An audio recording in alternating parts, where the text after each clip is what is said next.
Hi friends, welcome to my channel. ఈరోజు మనం నిజమైన ధ్యానం ఎలా చేయాలో చూద్దాం. మనిషి తన మనసులో జరిగే అన్ని పోరాటాల సంఘర్షణల నుండి తనను తాను తప్పించుకోవడానికి చాలా రకాల ధ్యానాలను కనిపెట్టాడు. అంటే మనిషి ఏదో లక్ష్యాలను, కోరికలను, ఇష్టాలను సాధించాలనే ఉద్దేశంతో ఈ ధ్యాన మార్గాలన్నిటిని కూడా కనిపెట్టాడు. అలాంటి లక్ష్యాలతో చేసే ధ్యానం వల్ల మనకి ఏకాగ్రత అనేది ఆ లక్ష్యాలపై ఉంటుంది, కానీ ధ్యానం మీద ఉండదు. అలాంటి ఆలోచనలతో చేసే ధ్యానంలో స్వేచ్ఛ ఉండదు. అప్పుడు మనం ధ్యానాన్ని స్వేచ్ఛతో చేయలేం.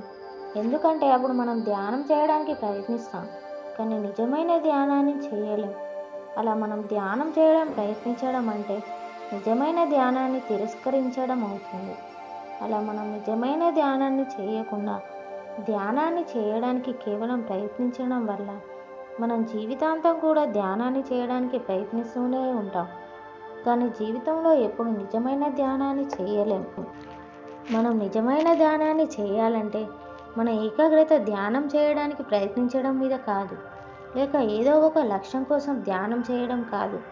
మనం నిజమైన ధ్యానం చేయాలి అంటే మనం కేవలం ధ్యానం మాత్రమే చేయాలి, ఇంకా ఏం చేయకూడదు. మరి నిజమైన ధ్యానం అంటే ఆలోచనలు లేకపోవడమే నిజమైన ధ్యానం. ఆలోచిస్తూ చేసేది నిజమైన ధ్యానం కాదు. ఆలోచనలన్నీ కూడా మాయమవ్వడమే నిజమైన ధ్యానం. చాలామంది ఆలోచిస్తూ కళ్ళు మూసుకొని ధ్యానం చేస్తున్నామనే భ్రమలో మునిగిపోతారు.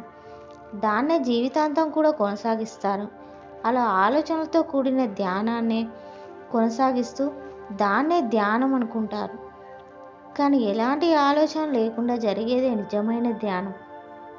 కాబట్టి మీకు నచ్చిన నిండు వెన్నెలను చూస్తున్నప్పుడు, మీకు నచ్చిన సంగీతాన్ని వింటున్నప్పుడు, మీకు నచ్చిన నృత్యం చేస్తున్నప్పుడు, మీకు నచ్చిన ఆహార పానీయాలు భుజిస్తున్నప్పుడు, మీకు నచ్చిన ఏ పనైనా సరే చేస్తున్నప్పుడు ధ్యానం జరుగుతూనే ఉండవచ్చు. అప్పుడు మీరు ధ్యానంలో ఉన్నారని చెప్పవచ్చు. ఎందుకంటే ఆ సమయంలో మీ ఏకాగ్రత అనేది దాని మీద మాత్రమే నిలిచిపోయి ఉంది. ఎలాంటి ఆలోచనలు కూడా మిమ్మల్ని ఇబ్బంది పెట్టడం లేదు. అలా చేసే ధ్యానంలో నిజమైన స్వేచ్ఛ ఉంది. దాన్నే మనం అసలైన ధ్యానంగా చెప్పవచ్చు.